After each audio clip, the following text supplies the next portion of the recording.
Bonjour à tous. Alors aujourd'hui, vendredi 13. Vendredi 13, ça porte bonheur ou ça porte malheur, ça dépend. Il y a les deux versions. Alors puisque personne veut savoir qui est EJL, à quoi ça sert, c'est quoi le but, enfin bon voilà. Même pas un journaliste du fin fond de la Creuse, hein. Rien du tout, personne. Bon. Alors je vais continuer à me faire des auto-interviews, hein. C'est pratique, on peut se poser les bonnes questions et y répondre. Bon. Alors aujourd'hui, la question d'un auditeur de Cajar, hein, c'était à quoi ça sert justement. Voilà. À quoi ça sert et quel est mon but. Il me parlait à moi. Alors mon but, je l'ai dit 100 fois, mais je vais le répéter. Mon but, c'est d'être un détonateur. Mon but, c'est pas d'être un politicien, c'est pas d'être un candidat. Voilà, j'ai déjà dit. Ça a du mal à passer puisque c'est un petit peu étonnant. Quelqu'un qui présente un programme, on va dire, qui essaye de le travailler avec des gens, qui essaye de l'améliorer, qui essaye de le faire passer au crible, et plus tard sous l'œil d'experts hein, pour valider, c'est étonnant qu'un type comme ça, finalement, il ne veuille pas être candidat. Il se trouve que ce type-là, en fait, c'est moi, et il est lucide. Hein, il est lucide, contrairement aux apparences. Il est lucide et il sait très bien ce qu'il sait faire, ce qu'il peut faire, et ce qu'il ne peut pas faire, et ce qui n'est pas du tout fait pour lui. Voilà. Donc pour répondre à ce monsieur, à quoi ça sert ? Ça sert à créer une étincelle, un réveil citoyen. Et comme je l'ai dit, sur la base d'un quoi, hein, ça va un petit peu à l'encontre de toutes les habitudes qu'on a depuis 40 ans, c'est la base d'un quoi, c'est-à-dire un programme, un axe, une ligne. Mais qui, pour une fois, dans le programme c'est inclus, il y aura une garantie de respecter cette ligne. Ce qui est quand même assez original, hein, finalement. Voilà, donc c'est ça à quoi ça sert. Et donc le qui, je l'ai dit 100 fois, on le trouvera bientôt. D'ailleurs, j'ai des pistes déjà, pour tout vous dire. Et on le trouvera sur le chemin. Donc voilà à quoi ça sert.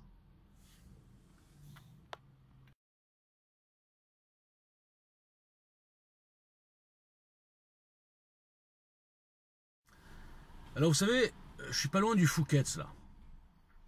J'ai un rendez-vous là-bas. Bon. Et le Fouquet's, c'est quand même un lieu quasi symbolique de l'histoire de France aujourd'hui. Parce que tout a démarré là. Si on se retourne un petit peu sur le passé. En 2007, Sarkozy, bien élu, hein, on ne va pas dire bon score, une espèce de mouvement quand même populaire finalement, plein d'espoir, le Karcher, on va remettre les choses en place, etc. Et il va fêter sa victoire au Fouquet's. Un manque de psychologie évident, une erreur qu'il a traîné tout son quinquennat, et je pense, en fait, avec le recul, que Sarkozy est quelqu'un de à la fois très fort avec ses adversaires, peut-être dans des bureaux en tête à tête, etc. Il est convaincant, il est percutant, il use de tout je pense, hein, je n'ai aucune information, mais je pense qu'il use de tous les stratagèmes et toutes les, on peut dire les saloperies de la politique, hein, pour faire pression sur celui-là. Bon bref, donc là-dessus on va dire qu'il est fort. Il faut un petit peu de caractère. Mais le problème de Sarkozy, c'est qu'au fond, c'est un sentimental. Et que finalement, il est plutôt faible. Dans le sens où il n'a pas pu supporter une pression médiatique, hein, qu'il faisait passer pour un méchant, pour un facho. On a vu des unes de journaux complètement hallucinantes, quasiment un nazi, etc. Donc, comme il n'était pas assez fort pour supporter ça, en plus il était fragilisé par sa vie personnelle à ce moment-là, précis de son élection, je pense qu'il a eu la faiblesse de dire, non mais regardez, je suis un garçon très ouvert, regardez, et il a fait un gouvernement avec des gens qui n'étaient pas de son bord, et qui n'étaient pas du bord des gens qu'il avait élus. Bon, déjà ça a tendu un petit peu l'ambiance. Ensuite, il faut dire la vérité, moi j'aimais bien, j'ai voté pour lui, hein, je vais vous dire franchement. Ensuite la vérité c'est qu'il nous embrouille, il nous arnaque, et il nous fait passer le traité de Lisbonne, contre la volonté populaire. Donc là déjà, on va dire qu'il y a eu une fracture, hein. C'est pas la fracture sociale, c'est la fracture entre le peuple et ses politiciens. Alors ensuite, qu'est-ce qui se passe ? Ensuite, tout son quinquennat, on l'a vu, hein, on a bien vu qu'il était entre deux chaises, hein, il voulait faire de temps en temps, je suis dur, mais après, bon, je vais pas au bout, et je recule, et je reviens, bref. Donc, même un type comme lui, quelque part, n'a pas su aller au bout des choses, n'a pas su faire ce qu'il avait dit, hein, tout simplement. Donc il s'est pris quelque part ses électeurs qui se sont sentis trahis, Et d'un autre côté, malgré tout, il avait quand même l'image négative d'un mec de droite, président des riches, etc. Donc il a eu tout faux. Et de par cet échec, parce que finalement c'est un échec, même s'il y a eu quelques bonnes choses, de par cet échec, eh ben, est né Hollande. Alors lui, c'est hallucinant. Élu sur la haine de son adversaire, on peut le dire, et surtout sur un hasard. Nafissatou. Enfin, quand on y pense un petit peu. Et avec le recul, toujours pareil, j'ai aucune information, on peut même envisager que ça soit un coup monté l'histoire contre DSK, en se disant, si on élimine DSK, quel que soit le candidat de gauche, il sera facile à battre. Et finalement, on sort du chapeau un Hollande et qui gagne. Bon, Hollande c'est une catastrophe, c'est un accident industriel comme on dit, c'est-à-dire un type qui n'avait aucune raison d'être là. On l'a vu, il était dépassé dès le premier jour. Ni le charisme, ni la stature, il avait une chose à la rigueur, c'est l'honnêteté. Voilà, on peut, et hop, encore, on ne sait pas. Bon, il a été indigne, etc. Je pense que 2012 a marqué un tournant. À partir de 2012, je pense que la France a été livrée aux minorités. Toutes les minorités. Pas qu'ethniques et ni religieuses. Toutes les minorités. C'est un peu socialiste dans l'âme, mais voilà. Et là, on le paye. Et alors là, après, on a le clou du spectacle, le summum du mélange diabolique, Macron. Bon.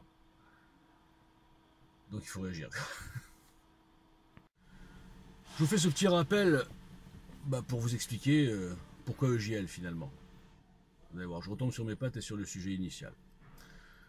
On a eu la trahison de la volonté du peuple, 2007.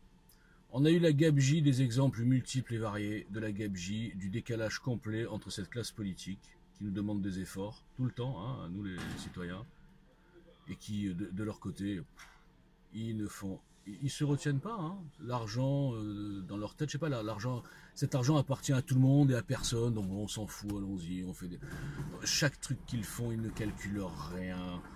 Bon, on va pas prendre des cas individuels. Donc, trahison, gabegie. Alors après, le summum, mépris. Nous avons donc depuis 2 ans un type quand même qui est arrivé, qui est méprisant, c'est de la folie. Bon, on en a déjà parlé, je crois que tout le monde en parle, c'est pas un scoop. Mais moi, comme je disais, moi je veux bien un président chauvin, arrogant, mais je répète, chauvin, qui soit arrogant avec les étrangers, dans le sens avec les chefs d'État étrangers, avec les ennemis de la France, qui soit arrogant, moi ça me va. Mais être arrogant avec son peuple, et la partie la plus fragile de son peuple, c'est ça l'arrogance? Non, c'est pas l'arrogance, ça, c'est la lâcheté, c'est miteux ça. Et c'est ça qui nous fait.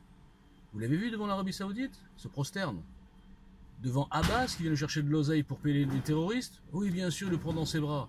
Devant Rouhani, vous vous rendez compte que le président de la France, il est avocat de l'Iran? Il est avocat de l'Iran, mais on est dans un monde de fous. Il va défendre l'Iran, il a confiance dans les mots là, quel pays extraordinaire, etc. L'Iran qui a fait des attentats sur notre sol. Voilà où on en est. C'est ça l'arrogance. Et il se déchaîne sur les présidents qui sont plus ou moins même pas plus ou moins, qui sont des pays amis, d'accord? Et parce que dans sa tête, soi-disant, dans leur idéologie de merde, là, ce sont des fachos. Alors Bolsonaro, Orban, Salvini. Alors là, il est arrogant, là. Donc ce type-là a tout faux. Donc son arrogance, on va lui faire ravaler. Voilà ce qu'on va faire au JL, si on peut résumer ça. Alors maintenant, une deuxième question, toujours du même auditeur de Cajar, qui dit une chose évidente. Tout est cadenassé, surtout depuis 2012. La justice a été bien cadenassée. On a une vraie tenaille, comme on en parle souvent. On a une vraie tenaille, justice, médias, bon, on va pas répéter. Et en plus, on a la mainmise de l'Europe. Aujourd'hui, on sait que le président français, comme tous les présidents européens, sont un petit peu des pantins. On obéit plus ou moins à des directives dictées par des gens qui sont même pas élus, dont on connaît même pas le nom. Mais bon, apparemment, c'est comme ça. Donc comment on va faire? Et donc ces gens, cet auditeur me dit c'est impossible, on peut rien faire, ça finira en guerre civile, etc. Bon, moi, c'est peut-être le fait que je n'y connais rien, que je ne suis pas un politicien, que je ne suis pas dans le système. Je dis que rien n'est impossible, je l'ai déjà dit, et je vais prendre juste deux petits exemples. Je vais prendre les Gilets jaunes. Vous savez qu'au mois de décembre, rappelez-vous le mois de décembre. Aujourd'hui, les Gilets jaunes, bon, c'est un mouvement qui a été tellement récupéré, etc. Bon, aujourd'hui, c'est très symbolique. On ne peut pas compter sur les Gilets jaunes pour renverser le système. Mais rappelez-vous au mois de décembre. Au mois de décembre, on avait un président qui ne publiait même plus son agenda sur le site de l'Élysée. On avait un président, on ne savait même pas où il était à partir du vendredi soir jusqu'au dimanche matin, au dimanche soir. On était à la limite. Ça aurait pu basculer. Alors vous allez me dire, ça aurait pu basculer en quoi? On va pas faire une révolution. Ben si, si. Ça aurait pu basculer, ça s'est joué à peu. En fait, ce qui l'a sauvé, c'est que la police, au sens large, a continué à le considérer comme légitime et à obéir.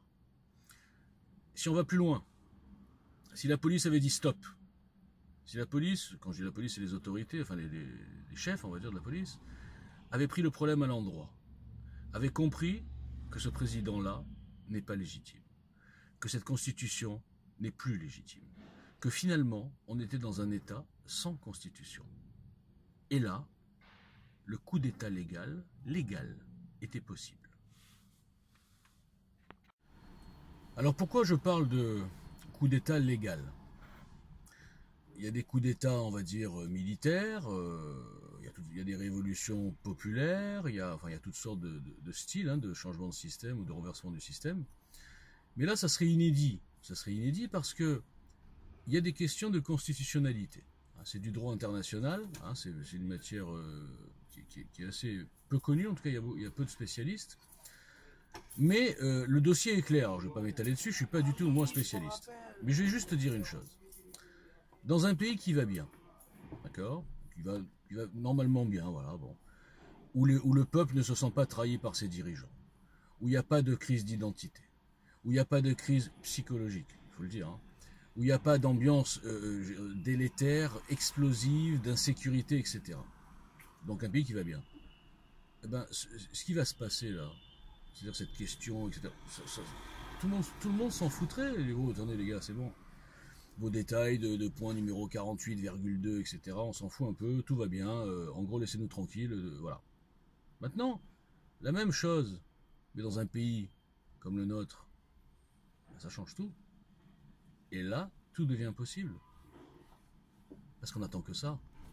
En vérité, je pense qu'il y a 70% des gens en France, c'est une estimation EJL, qui attendent qu'un prétexte, que quelque chose change. Voilà. Et là, c'est pas un prétexte, c'est un vrai levier, on va dire, juridique, qui sera incontestable. Et là, sur cette base-là, ce dont je parlais tout à l'heure, la police, etc., les bras armés, on va dire, du pouvoir, ils vont se poser des questions. Et on va se retrouver dans une situation, il y en aura qui vont dire non, machin, et ça va être un petit peu compliqué. Il va y avoir 48 heures où chacun ne va pas savoir quel camp choisir. Mais je sais que la pièce retombera du bon côté. Donc, ça c'est une possibilité, hein, pour ceux qui disent que tout est impossible. Pour la deuxième possibilité, il faut revenir sur le début, c'est-à-dire la fameuse tenaille. Cette tenaille n'est active et n'est incassable que face à des adversaires prévus par leur logiciel. Des adversaires prévus, en l'occurrence, vous avez tous compris qu'on veut nous mettre absolument dans un duel entre Macron et Marine Le Pen. Bon, tout est fait pour, hein, et beaucoup de gens donc se disent, bah, tiens, ils ont un peu le raisonnement à l'envers. Si Macron s'occupe de Le Pen, c'est qu'il a peur d'elle, et donc, mais en fait, c'est le contraire. Hein. Faut quand même un petit peu gratter. Et enfin, en tout cas, bon, c'est mon avis. Je dis que c'est le contraire, c'est juste mon avis. C'est que évidemment que s'il pousse, c'est que c'est sa stratégie et que l'histoire montre que le Front National n'a aucune chance dans une présidentielle. Donc la tenaille est très forte pour ça. Les Républicains ont explosé, France Insoumise, tant mieux d'ailleurs, ils ont implosé. Voilà, donc on va tout droit vers un duel gagné d'avance par Macron.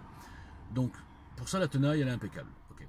Maintenant, mettons un grain de sable dans cette tenaille, dans cette mécanique. Un grain de sable imprévu, hein, comme je le dis depuis 2 ans d'ailleurs. Hein. Au bout de 2 ans, on va commencer à prévoir, mais bon.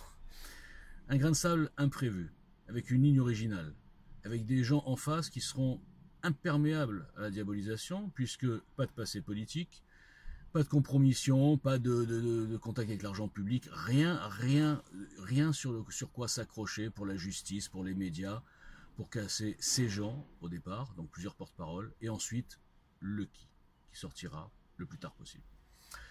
Et ça, ça peut créer un vrai élan populaire, un vrai élan citoyen, hein, populaire, oui, enfin, citoyen. Et là, c'est une deuxième possibilité. Partant de rien, partant de rien. Mais quand on voit tous ces partis qui sont partis de tout, qui sont partis de la notoriété d'un homme, ils ont fait quoi de la France? Retournez-vous, depuis 40 ans, ils ont fait quoi de la France? On leur a confié le plus beau pays du monde. Qu'est-ce que c'est aujourd'hui? Une poubelle. Un pays sur lequel tout le monde crache. Même les gens que nous nourrissons, ils nous crachent dessus.